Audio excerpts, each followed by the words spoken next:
Well, good morning, everybody, to April's business breakthrough meeting. We've got a couple of great interviewees this morning, and we're going to get going with the first of those, which is Vicky Henderson. Now, we've known Vicky for a very long time, and we've had a great journey with Vicky, but she's been a little bit off our radar recently because she's been involved in a couple of other projects around the Southwest, which has just totally absorbed her time. But she's back with us, and she's doing slight variations on some of the things we've been knowing about her doing before. Um, Vicky specialises in coaching and mentoring young people. And so, Vicky, do you want to just introduce yourself for this video, and then we'll go from there? Yeah, absolutely. Thank you very much. I've been working in the coaching arena now for 7 years, and previously was known as Ascend Performance Coaching, and I worked with businesses as well as young people. My work with young people started in 2019, and since then I've worked with over 500 young people. So it kind of got to the point where it seemed sensible to go down that route with my business. So now I've relaunched as Vicky Henderson Coaching for Young People, and I work exclusively with 11 to 24-year-olds. Brilliant, brilliant, lovely. So, I think there's lots of answers we could all hypothesize to this next question. There's a lot of things changed since COVID. There's a lot of things changed, not just because of COVID. The upshot of it is that we see a lot of struggling going on in young people today. My youngest now is 22, but of course, if we project back to COVID, she actually went to university. Well, she took a year out, hypothetically, to go do a bit of traveling and things, and that was the COVID year, and things became very different very quickly. Um, those with kids who are younger than mine obviously will have seen that COVID thing land in really difficult times in A levels and what have you. It's easy and maybe right, maybe wrong. You're going to tell us in a second to assume that that's where a lot of this teenage issues, people struggling, kids they exist. But there were certainly trials and tribulations before COVID came along. So what's your take on it? Why are kids struggling so much today? There's lots going on. So if we imagine that all of us went through our teenage years on a different planet to what the teenagers are going through now, that would be a fair assessment. That's different. So parents are struggling to relate to it because they have absolutely no concept of what's going on. So we have to remember that all of these kids now have grown up in the age of technology. They've had, smartphones in their hands pretty much from the day they were born. So they're dealing with information overload. They are dealing with parents who are probably overprotective of them for going outside and doing freedom things on their own, like maybe we used to when we were kids, going out to play on your own, but who are maybe not as protective as they should be of them when it comes to what's online, because online has been perceived as a safe place because they're at home. So there are protections in place for, things like porn and violence and that sort of thing. But actually, it's the damage that the being online all the time is causing. So it's isolating them. They are being continually confronted with somebody else's fake reality and comparing themselves to it. They've been told how they should look, all of these different things. When you're online, the emotion goes out of it. So they say vile things to each other online, really vile things. And you say to them, would you say that to somebody's face? And they go, oh, no, of course not. I'm like, why do you say it online then? So Hmm. there's all of that going on as well. There's huge pressures on them from the school system, particularly in the UK. The education system is not fit for purpose. And it's pushing them. It's all about numbers. They've kind of forgotten that they're there to educate kids and make them into rounded human beings. They're focused too much on numbers. So there's a massive amount going on for these youngsters that we have no idea about. Lob COVID into that as well, where they were all isolated from their friends. They were forced online, and you've just got a recipe for doom, really. Um, the schools, the other thing that's to point out is these behavior policies that have been coming into schools. We now have behavior SAR for schools in this country, and actually that's really damaging. The kids that I work with a lot of the time, they're really stressed out by the fact they can't go to the loo when they want to in class. They have to wait, and they can't do this and they can't do that. So there's a lot going on in the background. as a society. Berkeley University's also done a load of research which basically says that in the last 40 years, emotional intelligence overall has dropped in the population, but the biggest drop is in that sector of young people. So their IQs are going up, they're becoming more intelligent, but their emotional intelligence is dropping. And that's where the resilience or lack of it is coming into play.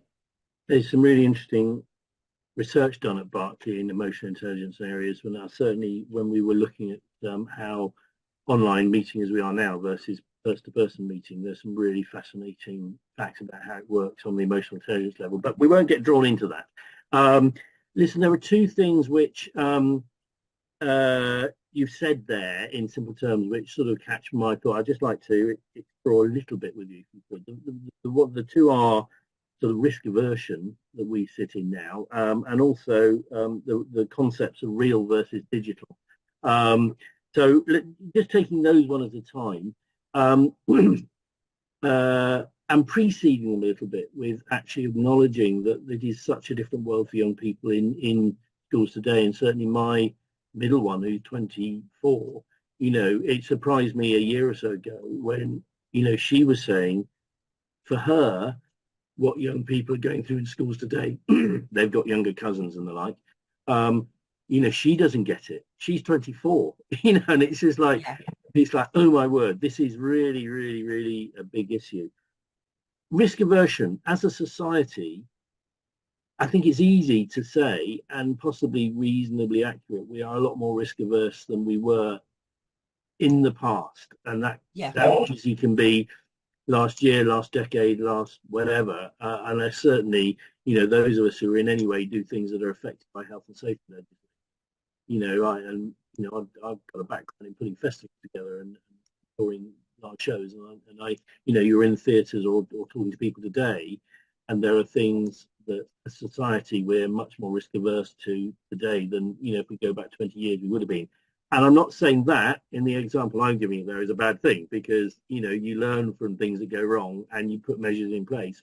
But if you go on to the personal level, that risk aversion moves on to a paranoia about how a young person that you're responsible for, be it a child or whatever else, is going to be in your space. Some of that is born out of experience. Some of it possibly is overreaction. And there's a question mark in my voice there. Over to you. Parenting styles all vary hugely, but I think as a sort of an overview, yes, parents have become more risk averse as society has become more risk averse. The fact that we have news 24/7 telling us that this has happened and this has happened and all these awful things are happening in the world basically brings it right into your home, and then parents are like, well, oh my God, all of this is happening in the world, so we can't let them go out and do the stuff that maybe we did when we were younger. That's one element of it. The other element of it is letting them fail. Lots of parents are really, they want their children to succeed, they want their children to be successful, and they're not so good at letting them fail at things and learn the consequences of what that feels like, certainly, and how you overcome that. So, for example, if your youngster, when they're babies, if they're walking around the furniture, let them walk around the furniture and fall on their bottoms and get back up again. They're going to learn from it. As they're older, let them go onto the top bit of the climbing frame and just step back and let it happen. You're there, you're supervising. But we tend to be in a society now where we're like, oh, don't do that, or you might hurt yourself if you do that. And that's being projected onto our kids. And then they're learning, oh, I can't do this. I mustn't hurt myself. And then that stops them building that resilience that traditionally youngsters would have built up. In the COVID years, they couldn't even get out and do that stuff. They were stuck at home as well. So there's lots of things going on. And this might sound weird, me on a business call talking about kids falling over when they're little, but it basically leads us to the end point, which is having adults coming into the workforce who can't deal very well with failure, who can't deal very well with feedback because they've been told they're perfect their whole lives, and who just aren't as resilient maybe as previous generations had been. And then they get into the workforce and they're like, whoa, what's going on now? So the work that we do with the youngsters now is kind of building the next generation. And it's hugely important for employers to realize, firstly, quite what a mess we're in and how these kids are not like previous generations, particularly if you're, very senior in a business, you've been there for a long time and you're like, oh, well, why are these kids failing when previous years didn't? This is why. And there's lots of things that can be done to really help these youngsters so that they have the very best opportunity in life to build the resilience, build the failure, and kind of see it as feedback and, okay, right, what am I learning from this? What am I going to do next time? I totally concur with that. And one of the things that I find myself repeatedly talking to people who we're working with teams in, whether as contractors or employees or what have you, is, when you work with somebody, with anyone in business will have had this experience. If you work with somebody and everything's a perfectly smooth ride, you ultimately don't really know where that person's at. They've done the job and it might be great and you get a good result and everything works. It's not until something goes wrong, and those of us involved certainly in live operational situations, things don't always go right. That's just life. Things don't go as you expected. And, we're only human. We all make mistakes. And actually, if anybody tells you I'm perfect from beginning to end and I've never made a mistake in my life, they're lying. So what actually, what really matters is what happens when it goes wrong. And certainly in the world of live events and the music industry and festivals and all that kind of game, something goes wrong in the afternoon as you get your show ready. You've got 2,500 people at 7:30 in this hall. Something's got to happen. Now, when you get the individual who just gives up the ghost and falls over and cries in the corner, that's fine, but not much help. When you get the individual who might have created the problem in the first place, but goes, okay, sorry about that, right, what do we do? And actually picks up and keeps moving and gets the situation right. That is a much better long-term relationship. And, I've been there. We've all made mistakes. I've made mistakes. And actually, some of my strongest relationships in business have come out of situations where things haven't always gone particularly smoothly. But actually, you end up with this relationship at the end where people know that even when it doesn't go right, then you can pick it up and get it sorted. So that's the sort of resilience. And it does. It starts at a very young age, allowing kids to get it wrong a couple of times. I think the other thing is on this risk aversion and not letting them get it wrong is we're also hampering their problem solving skills. Yeah. So they can't, if they've never learned how to solve a problem on their own because you've either done it for them or they've not been allowed to make the mistake, then how are they ever going to solve problems when they're on their own in the big wide world? Yeah, definitely. I totally agree with that. Just moving to the second of those two things, having spent ages talking about that, but I do think that's really important. Real world versus digital world, and we referred to this work that you're referring to out of Berkeley before. We were looking at Zoom and online, and you have body language, you have body language, you have tonality, and you have vocabulary. And when we're talking face to face, so not like this, the biggest issue there, the biggest communication tool is body language. Then you have tonality, and then actually vocabulary is least important, but that is 100% flipped when we're online here. And that's just a simple example, I know, of how digital works. But then you move into the discussion. There's been discussion going on in the media this very morning about smartphones and ages and threats and dangers. The digital world is with us. That's a fact. That genie is out of the bottle and nobody's going to put it back. We as a society need to manage that. We know, we could repeat here endlessly all the examples that are out there with, what goes wrong with smartphones and bullying and that kind of game. But it's all about this real versus digital, and never more so, and growing in that younger society. So what's your take on that real versus digital position? So exactly what you were saying about the communication, that's key. For example, when they're sending vile text messages to each other, you've the words in your communication account for 7% of your communication. So you send a vile text message to somebody. Now, that person that receives it is then going to try and fill the 93% of communication that's missing with something, and they'll take it from their brain and they'll make it into the worst possible scenario ever. And then they'll mull on it because they haven't got any feedback coming from the other person to see whether were they joking, was it sarcastic, you know, then they're losing all of that. So that's one element of it. I think the other element of it is that everybody, you know, if it's real life and you're face to face, it's warts and all. You know what's happening, you know what's going on with that person.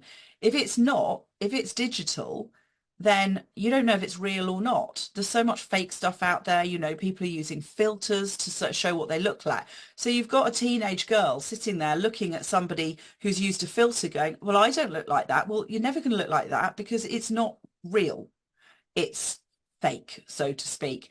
But they don't get that. So a lot of the work that I do is helping them develop digital emotional intelligence, which is basically about being able to say, right, what am I doing online? How am I feeling about it? How does being online make me feel? Because, you know, sometimes they're sitting there going, oh, I feel horrible. Well, walk away from it. But it's my friends. I don't care. They're not friends if they're treating you like that. Walk away from it. And they really struggle with that. It's about knowing when it's not good for you anymore and putting the tech down and going and having a conversation with your family. So it's about building that self-awareness around what you're doing digitally and how you're doing it, managing your emotions around what's happening online and being able to say, actually, that's all about them. It's not about me. So all those bad words that are coming out, that makes them really bad people. It does not make me a bad person. And then in that social about, you know, thinking about, right, if I'm going to write this, how would I feel if somebody said this to me? If you're going to feel rubbish about posting that online, don't do it. It's simple as that. And then about learning that sort of social side of being online, which is actually just treat people with a bit of kindness, and unless they know that you're joking, because they're not going to understand if you don't tell them. So there's a whole piece around that as well. Really, really important, and so much about it. You could have the whole thing about digital versus real, and we won't do that. But it's really important. So listen, let's move on a little bit with what we're trying to do here before we totally absorb the entire time for everybody. Okay, so how did you get into this? Is really fascinating stuff. How did you get into coaching young people? So back in it must have been late 2018. I went to a Cirencester Chamber of Commerce meeting. That's where I used to live. I'm now down in Weston-super-Mare. And the college was there talking about a program called Career Ready, which is a voluntary program for business people, employees, to mentor a year 12 and 13 student who maybe comes from a disadvantaged background and help them with growing their confidence, their networking skills, helping them apply for university, writing CVs, all of that. So I volunteered for that. I got myself an amazing student who's just about to graduate shortly with a master's in psychology from Portsmouth University. We're still in touch. And I started doing little talks to the students there about emotional intelligence and how it would help them. Then in 2020, having won a couple of awards for my work with young people, my friend phoned me up and she went, my son needs you. I need to pay you money for coaching. And I went, yeah, okay, I reckon I could do that. So I launched myself as a teenage coach. Within 24 hours, it was teenage girls as well as boys, because I was only going to do boys to start off with. And 48 hours later, there was a schools program in the pipeline as well. And the rest, they say, is history. Brilliant, brilliant. It's great when you have situations like that. And I can see, certainly I alluded with what I was talking about. We're working on this festival internships at the moment. And, you know, we're moving straight into that space with the universities and the colleges, and there's a whole conversation you and I need to have about that, but that's a different conversation. So I think that's really important.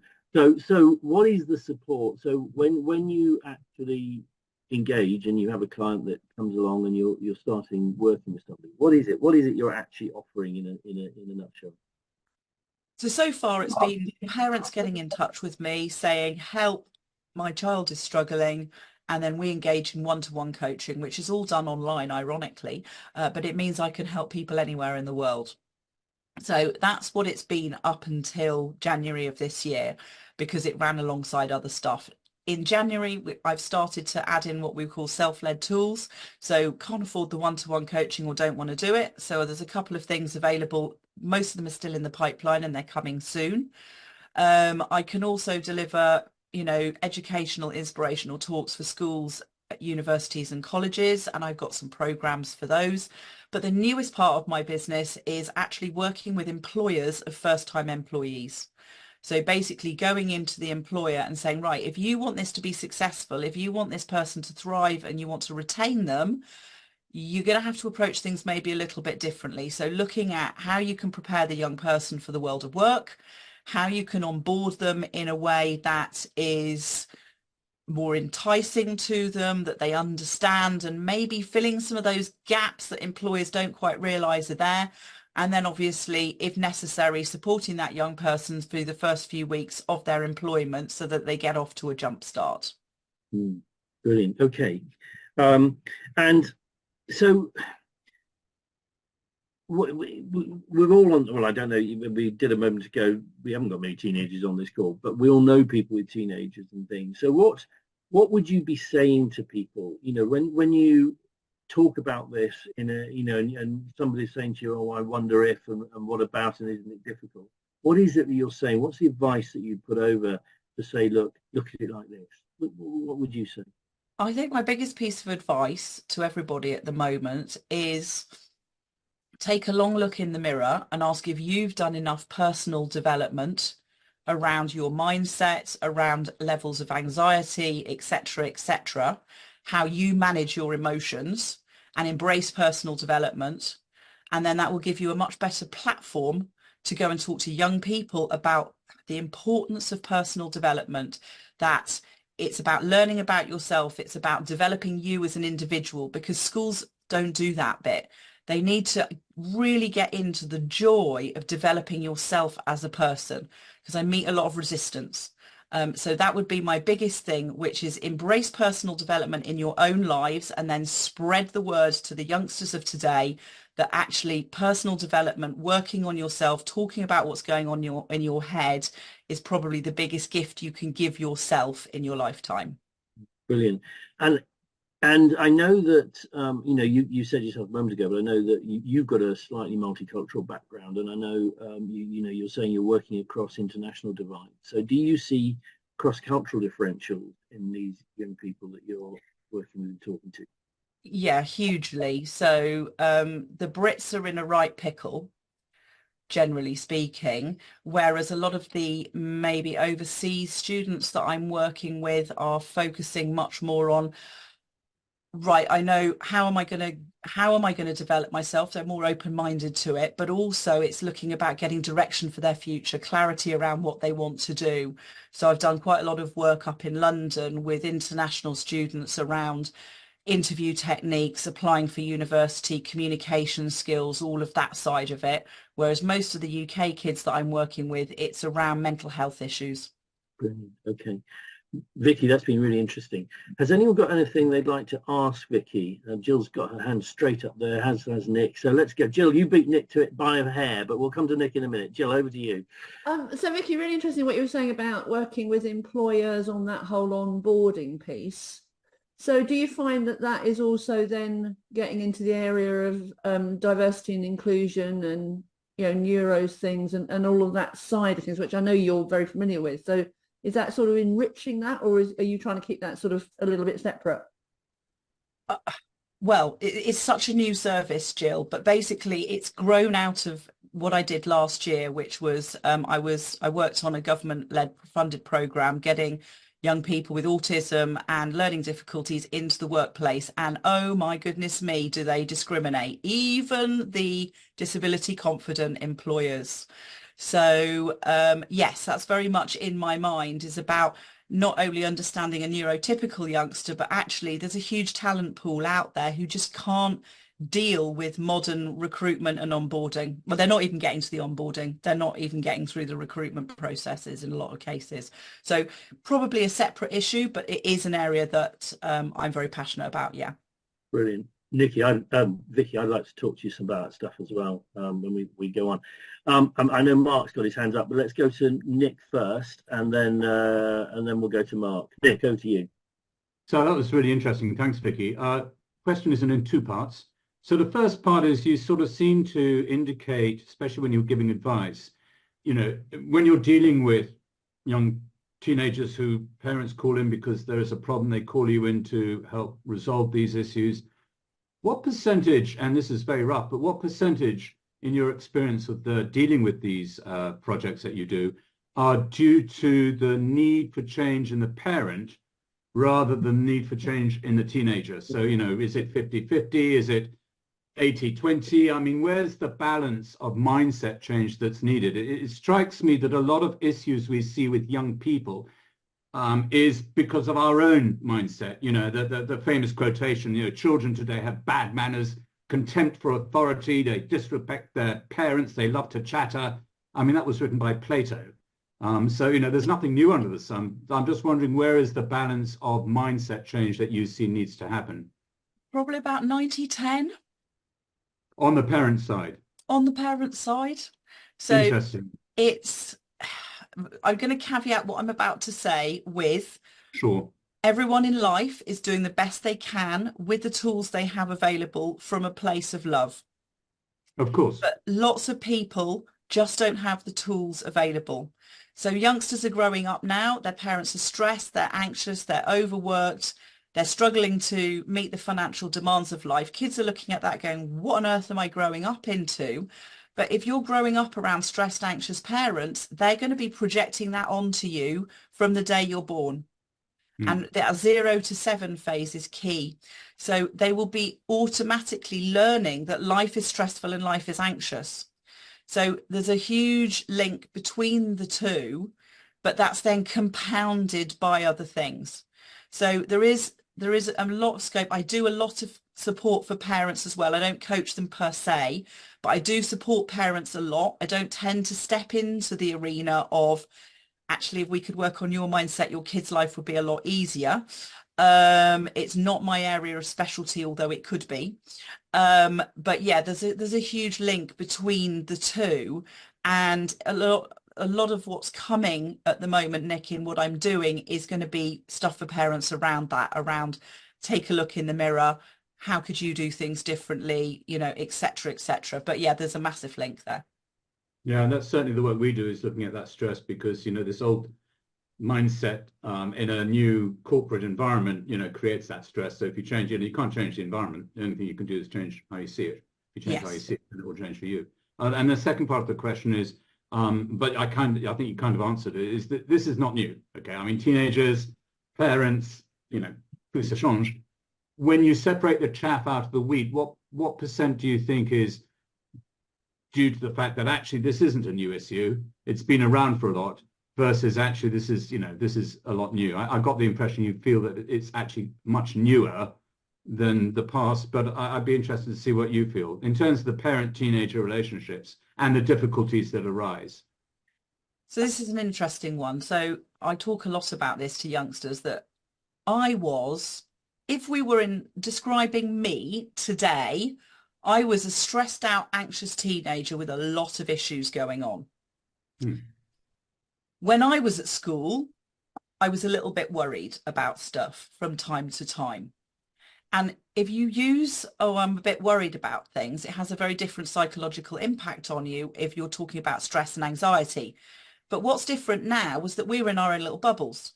But now stress and anxiety, mental health, it's all over the news. It's on TikTok, it's on Instagram, it's in their face all the time. Kids love a label, particularly girls. So if one of their friends, oh, it's my anxiety, it's really bad today, they'll use it as an excuse in many ways to avoid doing things, or to have like a label that makes them look a bit cool. And that might sound really tough to the youngsters. And I have had youngsters walk out of situations with me in that, but actually it's a truth that they need to know, which is, it's not your anxiety, it's the way you're feeling at the moment. You can separate. It's not your teddy bear to hold on to. But I do think it's exacerbated, Nick, the situation these days with the online content, with the general behaviour within schools and school behaviour policies in the education system. It's a bit of a perfect storm at the moment, but I don't think it's new necessarily. I think it's exaggerated. No, I think maybe, when you're at school, if you're getting, stressed out by not bullying, but I think it'd be called bullying now, abuse in the playground, well, fine, you can go home. And when you leave the school, you leave the school and you leave that. But of course, today with the digital means, it can follow you into the home as well. So yeah, there are some new things. Thanks very much. Sorry to take so much time. No, that's good, and that's really interesting. We've got two more hands up. We'll go to Mark, but I'm aware Joshua is there in the background as well. So Mark, you were next in line. Do you want to? Yeah, hi Vicky. A couple of things. In your work, do you ever use drama? Live drama? No, I don't at the moment, mainly because I'm not a drama lover myself. I'm NLP and timeline therapy coach, so I do get them moving around sometimes and doing things, but I'm not actually using drama with them, just because that's not my speciality, really. Right, okay. I'm just thinking how you could bring some of the they talk about being in a bubble and using a lot of internet and Facebook, and how you can actually get them to enact scenarios in order to experience what it's like to actually to connect to the emotional intelligence through drama as a very powerful tool, rather than just sitting in front and having a chat, and actually expanding that to a holistic approach by embracing drama as a powerful tool. So that was interesting to see whether you went into that field. Might be worth a conversation, Mark. Yes. Yeah, absolutely. The other thing is I put it onto the chat, and it's a YouTube by Simon Sinek, and it covers. Is it his one about millennials? Yeah, if you've read it's awesome. Oh, I put it in there. Yeah, it talks about failure, about expectations. Yeah, you've obviously if everybody gets a chance to actually, it's about 15 minutes, and it's brilliant. I think it covers 4 specific areas, doesn't it? Expectations, employment, and so on, and it's really fascinating. It kind of highlights to some degree why the millennials, the young people, have got the problems that they have experiencing. And watch it, just watch it. You've seen it, Vicky. It's a phenomenal piece. Knowing a little bit about how the both of you work in the background as I do, I think you two just need to carry this on online, because I can see some magic between you two there. But I'll let you two work that one out. Josh, your shout. Yeah, over to you. Hi, thanks. I was the only one that put my hand up, so I do actually know a teenager currently. It's my younger sister's son. He's 12 on Sunday. Without going into too much detail, he's actually being bullied. Well, he's dealing with it very well, but he's being bullied at school. A lot of it's verbal. Sexual, sort of harassment in a way. He's being told that, they're young boys saying that they're going to do very nasty things to him, and horrific things, really. My sister is very quick to sort of inform the headmaster. The headmaster adores him. I mean, there's no selective sort of, I don't think there's any favoritism there, but she thinks he's an amazing lad. He gets on really well. But the point is, it just touched a nerve what you said, and how you said it, because he is a very young developing boy. He's 2 years in high school or a year, and it's really tough. He's a big gamer, but conversation just yesterday with my sister. She said that he's doing really well at school. She said, I don't even know where he gets the time to get his grade. And I laughed and I said, he's probably using ChatGPT. But she said he's doing really well, and they're sending him on trips for being sort of being top student and stuff like this. There's all sorts going on, but it's really interesting to hear, Vicky, your take on this and what you do. I'm very impressed, but it is close to my heart. That's something that's going on. If she wants to have a chat with me, I've got 3 really simple tips for dealing with bullies. I would absolutely love to give you a warm introduction to her. I think it would be, she is my younger sister. She's a redhead and she's a bit mad, but love her to bits. Sorry, I'm just trying to get a bit more light on my face here because it's a bit dark with light in the background. But yeah, no, I'd love to drop your details to her and you know, just get you to have a chat. That would be amazing. Yeah, they're in the chat, so no problem at all, Joshua. Fantastic. Thank you so much. Vicky, thank you. That's been really, really interesting. I would say anyone else, but we've run over time, and I realise that I'm treading on other people's toes. So thank you so much. That's been really interesting. I'm assuming, Vicky, you put your details in the chat, or if you haven't, you soon will. I think if anybody wants to continue that story. Okay, good morning and welcome to Business Breakthrough. And this morning I'm going to chat with James. So James, we are going to talk about sexy CRO. Can you tell me what it stands for and how you got into it, please? Certainly. So the definition of it is conversion rate optimization. So how do we improve conversion rate of whatever we're trying to achieve? If it's sales to a website, how do we get more sales from the same amount of traffic? If it's sales, you know, if it's engagement on the website, it's how we get people to spend more time and work hard on the site. Most agencies that look at it focus purely on website activity. How can we improve conversion rate? How can we get you more sales, more calls, more inquiries? For me, it goes far wider than that. It's how do we make it as easy as possible for a customer to purchase or to do the next step of whatever you want them to do. That could be as simple as making the website easier to navigate so that they convert. It could be making sure the phone lines are answered, making sure phone lines are on longer, responding to emails within a few minutes instead of days. Everything that fits into it for me is conversion rate optimization. And I think, you know, the best way to describe it is there's some amazing examples out there, people doing conversion rate optimization fantastically. So we talked about it earlier in the week. The contactless credit cards at shops is an amazing example of conversion rate optimization. They've made it incredibly easy for us to tap our card and spend our money, and that's their objective. The other big example I always like to quote is the Amazon buy button that they call the $1 billion button. Amazon took away the need to fill in your credit card details every time you wanted to buy, and suddenly it became a lot easier and you started spending money far quicker. When you take away friction, life becomes easier for customers, and if life becomes easier for customers, it becomes better for businesses. And that's what, for me, CRO is all focused on. That Amazon button is a nightmare. Killer, isn't it? Really I think I completed Amazon. Click to buy, especially if it's got my husband's card details on there. So that's all good. So, but how did you get into this then, James? So I came to a conversion rate optimization agency with a problem. I had a landing page that was getting several £1,000s a week investment in terms of paid traffic, and I said, I've got a problem. We want to convert more. We think it can be better, but we're not quite sure how to do that. And the project started, and 2 or 3 months into it, they hadn't actually done anything yet. They were still in ideation, testing phases, doing everything that didn't actually deliver any results. It promised it would deliver great results, and it probably would give it 3 or 4 months. But I had a simple problem. I wanted someone to improve our website quickly to make us more money today.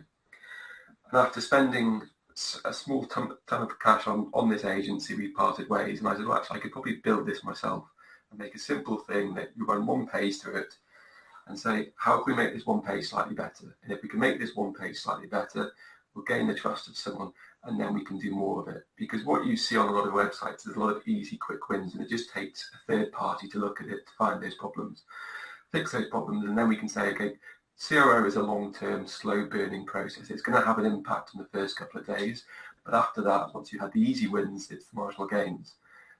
You need to trust me to be able to do that, but let's get you some cash first for your effort. So I built a model that does a single page within 15 minutes, proves that it's worthwhile investing in it further, it gives the business the confidence to do more of it, and then says, let's sit down and do more of this, because it's a fantastic tool, CRO as a total, but it's always, you should be always doing it. But it's very difficult for a business to say, okay, I'm going to invest in it and always do it at great cost when they haven't seen any return from it. So a quick return really was what I wanted to build for people.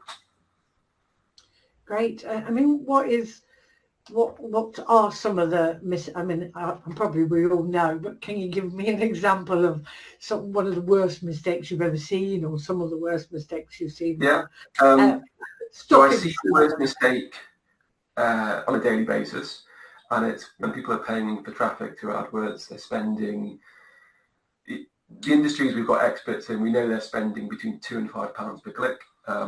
and then the forms don't work, the buttons don't work, the site doesn't work properly on mobile, and you think this isn't an expert tool that needs to diagnose this. This is you've broken a button. Let's go back and fix it. So there's been a number of times you could say we've improved conversion rate, infinitely, because we switched the button back on. And it sounds really simple, but it's that third party kind of pair of eyes finding a problem. That's the big issue that's really easy to fix for everyone. If you feel a bit silly sending someone an email saying, before we go any further, do you want to just fix that button because it's not working on this device? The other thing we see most of the time is that most people aren't using landing pages to send their traffic. So they'll be investing hard sums of cash, sending it all to the home page or a product page.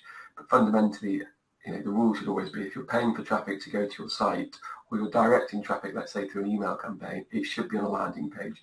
You should be able to test that because there's always opportunities to improve it. So broken buttons is problem number one. Problem number two is we're not using landing pages enough to be able to send traffic to fix the intent of whatever that user is coming for. So you're saying have a landing page away from the website? So it depends what the tech team's like that I'm working with, but if you haven't got the ability to build it yourself, there's a lot of tools out of the box that work. So I use a tool called Unbounce, and that bolts onto the side of your site. You can build it so it looks like an exact replica of your site, but it narrows down the focus of what you want that visitors to do. So if we want them to buy, we have to take them that journey there. We don't distract them. And then it gives the ability to run concurrent tests all the time. So we're always testing it, one page versus another, one price versus another, one message versus another, to see which is going to improve. And that leads more into what CROs on a day-to-day basis, that culture of always testing something. The page fixer solution is about finding a problem and fixing it quickly, so then we can do more work together. So page fixer, yeah. So are there other sort of tools similar to that going around? Or? Yeah. So the first one, everyone, whatever form of analytics you've got is going to highlight most of your problems. So where are visitors coming? Where are they coming from? What's their intent? And then why are they leaving? Or where are they leaving? So hopefully you can find most of your problems there. And then there's probably 2 or 3 tools that I'd always recommend people use. So Hotjar's an easy out of the toolbox that you can use for free, and it can track everyone's clicks around your website. What you want to be looking for is what we call rage clicks. So when you start seeing multiple clicks in the same area on Hotjar, you've got something broken. You've probably all done it yourself. Get stuck on a page on a mobile device, stop tapping it furiously and then leave. That's cost someone a lot of money and lost sales. The other tools I always recommend are Unbounce, so that you can use it for A/B testing. And then the last one is a user testing tool called UserFeel. One of the greatest things that we can do is ask other people to look at our website through a clean pair of eyes who aren't that connected to it, and then record what they're doing. And you can see users navigating your site, getting stuck in areas that you think would be very simple. And what normally happens is when you review these videos, you look at these people and think, why are you making these silly mistakes? Why are you doing this instead of that? And it's not them, it's you. You haven't made the site simple enough for them to navigate through. So there's a lot of tools out of the box that can help with that. So I suppose the idea, well, is everything social media wise, or website wise, is test and retest. Yeah, absolutely. Or, my rule when I was a CMO for a big healthcare group, my rule was that whenever we paid for traffic to go to our website, it should be landing on a page that we could test, because we never know what the actual answer is. And, the sources of insight can come from anywhere. I remember working in a dermatology group. The receptionist mentioned a problem that some of the customers were saying to her every time they came in. We went and tested it on a landing page, and she improved conversion rate by 24%. It was luck. She mentioned it to me. If you can build that process in to always be taking feedback and then always testing, you've got the opportunity to optimize the business and maximize your investment, which is what we're all trying to achieve. So I think I mentioned this the other day. I just need to get my husband on my website because he's absolutely rubbish at IT. So someone like that is really good to get on your website and get them to play with it and see how easy it works then. Yeah, I would say everyone today should go after this call to their own site, navigate to as if they were going through Google, so search for whatever they would expect their customer to search, navigate all the way through and do what they're expecting the outcome to be. So if it's filling the form, fill in the form, see what emails you're sending yourself on automation, And then once you've done that, go and ask a partner to do the same. Sit over their shoulder and watch them and ask them if they can talk the way through the process. Don't challenge anything they're doing. Don't point them in the right direction. If they get lost, there's a problem on the site, and you can start fixing it from there. You were saying test it from the mobile as well, because you know, unless you're looking at analytics and it's telling you that 70-80% of your traffic's on desktop, you're probably going to find it's the opposite. It's always going to be mobile. Too many designers and developers build sites that look fantastic on desktop and then don't work quite as well on mobile. So what I would say is, if you're ever working on your website, ask for the designs to be on a mobile device first. Spend most of your time navigating your site on the device that your users are most likely to be using. And you see it time and time again. It's a fantastic desktop site, and it doesn't quite fit on mobile, and you lose credibility, and people stop. You just go on for pages and pages and pages, don't you, in the mobile, which is probably what mine does. And I think if you can get the intent right, if it is a site, if it's a B2B business, that it's likely that the person's going to be converting on the desktop. You can add lots more information there. Try and understand what they're doing when they're searching on mobile. Are they looking for contact numbers? Are they looking for a certain document? We do different things on different devices. So we sat at our desk ready to convert. We can make that journey for that.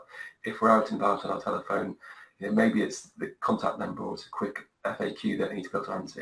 It depends what the intent of that person is on the device they're using, and they can be separate. Yeah. So what's the biggest lesson you've learned from working in this field? Lots, I imagine. You've got to really understand what the business is and what it's trying to achieve before you can start giving out advice. Best practice doesn't work. Best practice would say make the journey as quick as possible. So take out as many clicks as possible. They land on the site, they convert instantly. That doesn't work when you're selling a £7,000 course or £4,000 eye surgery. It doesn't work when you're convincing someone that you're going to be the right consultant to treat them for cancer. You've got to understand what the industry is. You've got to understand what the user is trying to achieve, and then you put the two together. And if you can spend the time learning about the industry first, when you ask the owner of the business or the marketing manager, what are they trying to achieve with the website, you know whether there's a disconnect between the two. And you see it time and time again in other agencies where they're applying best practice principles. Leads go through the roof for this business. Everyone's really happy. Leads have doubled, tripled, 10x is fantastic. Not a single one of them's done what they wanted to and converted. And then they go back and say, well, CRO doesn't work, it's a waste of time. And it's going, no, actually, the agency didn't understand what you were trying to achieve with the business, and we're able to support you on that. So, yeah, it means that in our work, we've employed experts to be industry experts so that we've got the insight to know that the legal industry behaves in a certain way, the healthcare industry behaves in a certain way, e-commerce products under £100 behave in a certain way, e-commerce and products over £1,000 behave differently. We have to have all that insight so that we can give the best advice for what they're trying to achieve, not just best practice. The CRO is of no use if you don't have someone on the end of the phone or someone dealing with emails in the right way and know about the product and the service, which happens a lot. It's amazing how often you see it. People invest in marketing, they invest in advertising, and then they don't answer the telephone. Yes, yeah. And what then you get someone who doesn't know about the product, who can't speak professionally about the project. So thank you. Any questions? I'm sure there are lots of questions. Anyone got any questions? No, thank you, Joshua. Oh, Joshua first, thanks.